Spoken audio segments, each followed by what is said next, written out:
তুমি কি জানো ডোরেমনের গল্পটা আসলে এতটা মজার নয় যতটা আমরা ভাবি?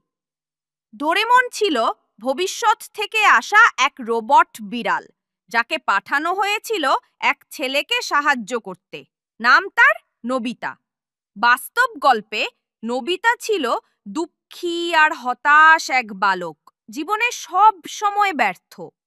ভবিষ্যৎ থেকে তার নাতি তাকে সাহায্য করার জন্য পাঠায় ডোরেমনকে। ধীরে ধীরে ডোরেমন হয়ে ওঠে নোবিতার একমাত্র বন্ধু। কিন্তু এখানেই আসে ভয়ানক মোড়।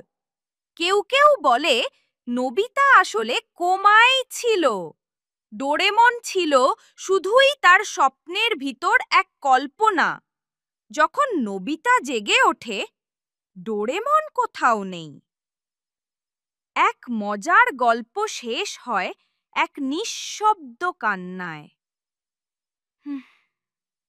কিন্তু ডোরেমন আমাদের শেখায় বন্ধুত্ব কখনো মরে না।